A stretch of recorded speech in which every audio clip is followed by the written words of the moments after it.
This is an interview for the Industrial Relations Society of New South Wales Oral History Project. The interviewee is Rod Harrison, and I'm the interviewer, Judy Hughes. The date is the 10th of December 2021. Welcome, Rod. Thanks, Judy. Can we start with your early influences in life, where you're from, and a bit about your family background? Born and bred in Newcastle. Family background, father was a self-employed scrap metal dealer. On my mother's side, they all had farms up in the northern New South Wales area. And I had the benefit as a young person to probably spend November to March up on the farm, which was quite remote at a place called Tulloom, which no one's ever heard of. And it had a classic one teacher school at the bottom of the property. And I used to go to school there when school was on. All the other, I'd walk down the hill with the teacher who boarded with my aunt and uncle. All the other kids would ride their horses to school, and we'd gallop them around the schoolhouse in the breaks. And then I'd come back to Newcastle for the rest of the year. So I had a lot of fun doing that. And then grew up in Newcastle, got involved in surf life saving from the age of 14, became a boat rower, club secretary, president, did high school in Newcastle, University of Newcastle. Yeah. And what did you study at university? I studied accounting. My ambition was to be an accountant, and I got a scholarship at the Newcastle State Dockyard to be an accountant as one of their traineeship schemes. But when I got to the dockyard in January 1969, it was a hotbed of industrial intrigue, disputes. That was the main game going. And of course I fancied the personnel manager's secretary. So I pretended to have an interest in industrial relations. And we'll have our 50th wedding anniversary next year. Yeah. That's great. And can you tell me a bit more about what you learnt in those early days in industrial relations? I learned a lot about disputes, a lot about how to run very high temperature industrial campaigns, both from unions and the employer side, and spent a lot of time in the commission. But I was very fortunate in 1974, the dockyard sent look at an emerging phenomena, the concept of worker consultation and director boards, or employee directors on boards. So went and studied that and found worker consultation was simply talking to and listening to your employees.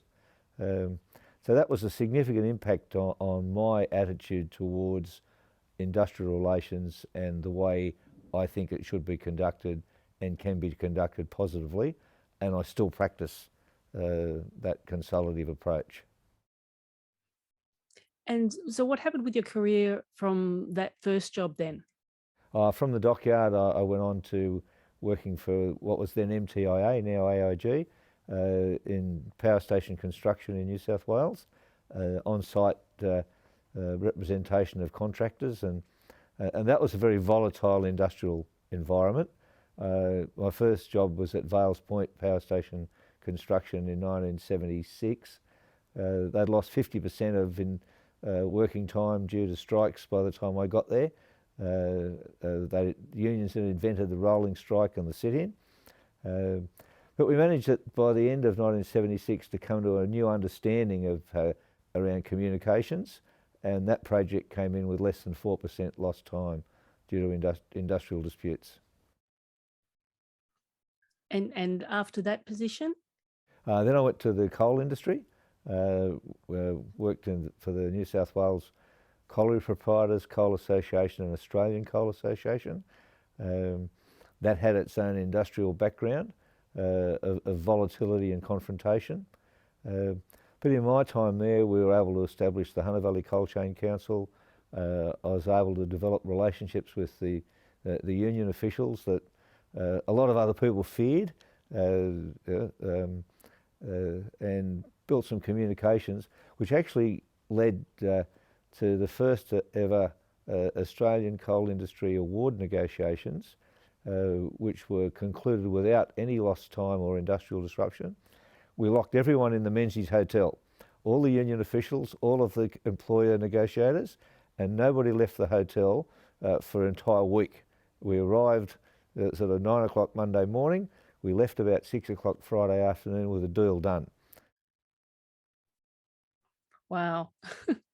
I then got into logistics for the coal industry with cold chain matters, and found myself, because I'd come from a maritime background, that is, I knew which part of a ship was called the bow and which was the stern. I got appointed as the secretary of their maritime committee, which oversaw policy and resolved issues from the pit to the port, and all the blue water stuff. And that saw me on 2 United Nations committees, the Intergovernment Maritime Organisation, IMO, which sets all the rules for maritime operations, and the UNCTAD Committee on Shipping.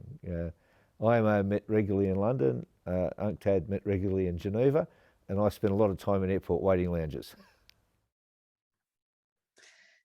And what did that international experience bring to your practice as a practitioner then? A broader concept of communication and negotiation. The UNCTAD was a great experience. There I learnt that it's not necessarily the song, it's the singer. And one of the old diplomats said, in ancient, like the message, they kill the messenger. Here, if they don't like the messenger, they kill the message. So very important element of communication. And how well that international diplomacy worked. Then you can bring it back to the workplace, and just having a bit more respect for people and their attitudes and position and beliefs. Because in that international environment, you're forced to deal with a whole lot of different cultures. And none of them are wrong, none of them are right. They just are what they are. So if you take that into any sort of dealing with human beings, you'll do better than if you take a confrontationist type approach. Yeah. And where did your career go after that? To the Industrial Commission, 1987 New South Wales Industrial Relations Commission as a conciliation commissioner, based in Newcastle. How did that come about, being offered that position? Well, the Industrial Relations Society has a lot to do with it, because the society was formed in Newcastle in the late 70s because of the hostile industrial environment. It was the single limiting issue to investment and job creation. And the business leaders, union leaders, all got together and decided that the Industrial Relations Society, with a branch in Newcastle, was the best way to create communication, create relationships. And of course, I was part of that as a very junior member at that time. But by the time we got to 87, I knew everybody, they knew me. Some people made decisions that I might be useful in that conciliation role as a catalyst to improving and maintaining the improvement in industrial relations in the region. Were there any other regional branches of the IRS in Australia? No. There was some attempt. Why do you think that is? I don't really know. I know why the Newcastle one is. I don't know why the others don't happen. There was some attempts to establish a regional branch in Wollongong, maybe too close to Sydney. Wasn't the diversity of industry, wasn't the level of industrial disputation. I don't know. Newcastle was sufficiently remote from Sydney to have to do its own thing. It was having serious industrial problems, a well-deserved reputation as an industrial relations disaster, and as I said, was the single limiting factor to investment and job creation. And the society was formed out of that necessity. I come to the conclusion that the commission in Newcastle would be of great assistance because you could have inclusion. If proceedings were in Sydney, usually only the union official and the company representative went. If you have it in Newcastle, all the delegates could come.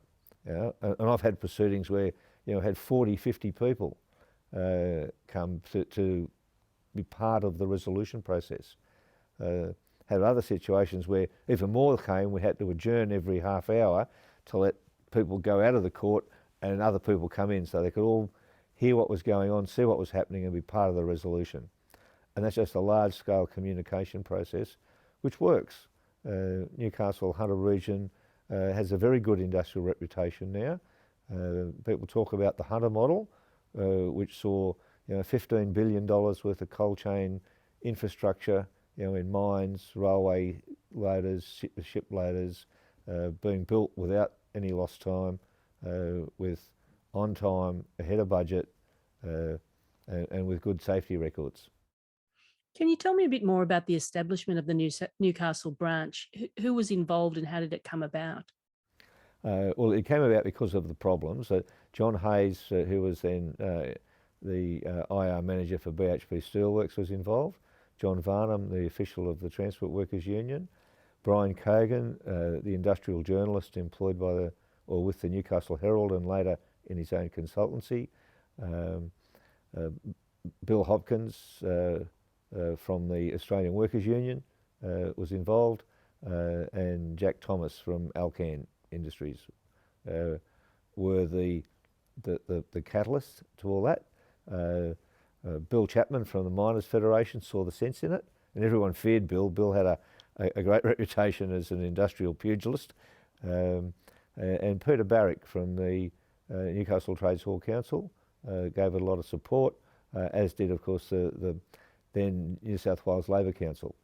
And indeed, the New South Wales Society, in terms of well, memory lapse here. And check my notes.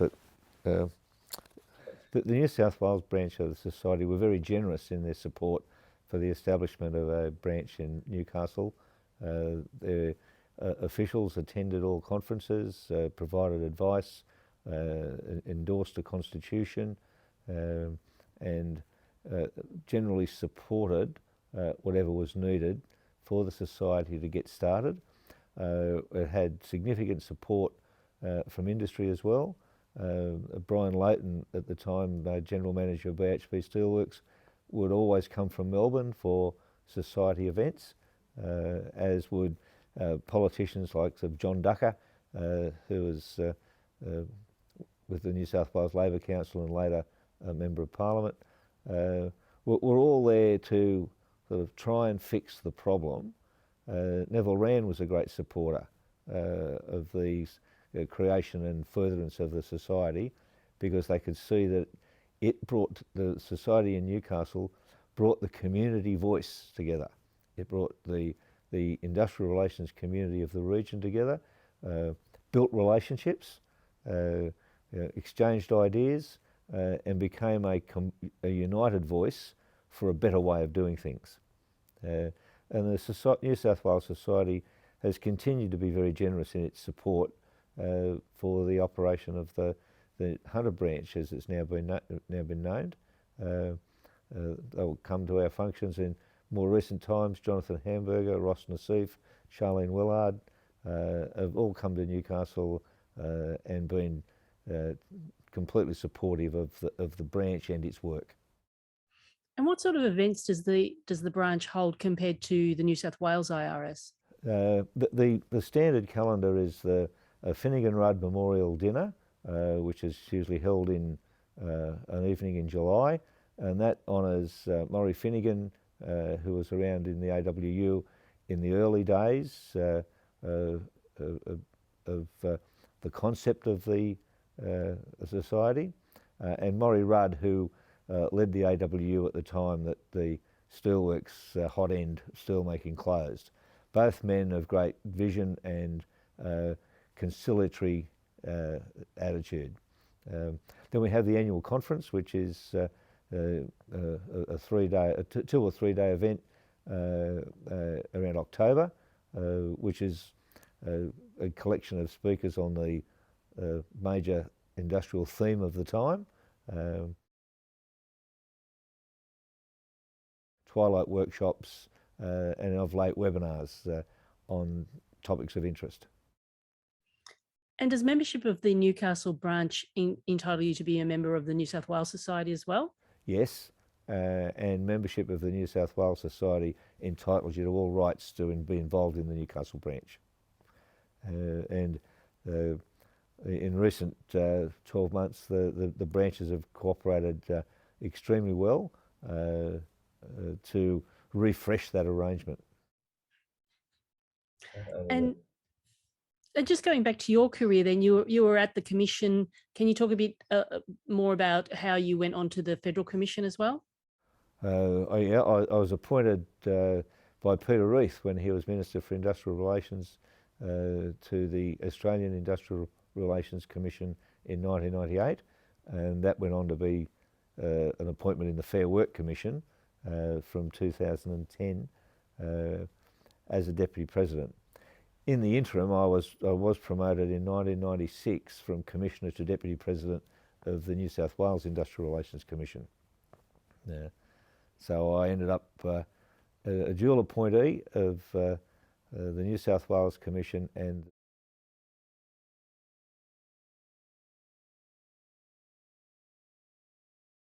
Industrial Commission when there was a problem with a boat race that they didn't want cancelled. And towards the end of your career with the Commission, you actually left the roles 2 years apart. Can you describe what happened there? I was heading for retirement, and I decided there needed to be a transition plan, and the best thing to do was to vacate the Fair Work Commission role while I was still active in the Commission and still active in the Society, so the Society could advocate for the appointment of a full-time Deputy President of the Fair Work Commission. Tony Saunders has been that Deputy President for some time now, I think 6 years, and doing a great job. The Society has played a very prominent role as the voice of the industrial community that government will listen to in terms of what's needed to produce stable industrial relations in the Hunter region. And of course, as the jurisdiction shifted from state to federal, it was important that there be a federal Deputy President full-time, not part-time. And what have you been doing since retirement? I'm having a post-retirement career in corporate governance. I'm a director of Hunter Water, and I'm chairman of two other organisations. One's a resort company, and the other is a foundation for Jessica Collins, who suffered serious spinal injuries. And I'm working with Australian business lawyers doing interest-based enterprise agreement negotiations and other advice and things that are exciting. That's great. Well, I think that's about all, unless there's something we haven't covered that you'd like to mention. I just probably mention I think the Society in Newcastle is in good hands. Lee Smith is the current chair, and Wayne Dever is supporting Lee in pretty much the role I used to adopt. In wasn't necessary for me to be chair or on the committee, but it's necessary to have some solid supporters in the community, and that's good. They're pretty volatile industries you've worked in. There's some big figures you remember, some big personalities? Oh, yeah. Well, Terry Gordon from the Ship Painters and Dockers was one of the more colourful characters. And I sort of cut my teeth in disputes with Terry in front of Commissioner Fred Brown. Then we did some shipwright disputes in the dockyard, and they're all colourful characters. Sammy Milne was the president of the Ship Painters and Dockers, but also the local secretary. But then likes of Bill Hopkins and Hugh McCarthy and Joe Ford in the what there was then the FIA, the AWU, Cross swords with the BLF from time to time, Norm Gallagher and his guys. So I've had a chance to operate at that confrontational edge of industrial relations in probably some of its worst times, and had a chance to influence, I think, the cooperation and consultation end of the spectrum. And I was also fortunate to chair a committee for the University of Newcastle, which was basically Industrial Relations Society people adding some more academics that could build a relationship between the university and the industry. And that led to a book being written by Andrew Stewart, Mark Bray and Joanna McNeil on cooperation at work, which picked up the principles of interest-based approach and the Hunter model. So I've been very fortunate, and I think the region has been very fortunate to have the Industrial Relations Society up there and the support that it's been given. That's great. Yeah. Thanks very much, Rod. Okay, we're done. Yes, thank you.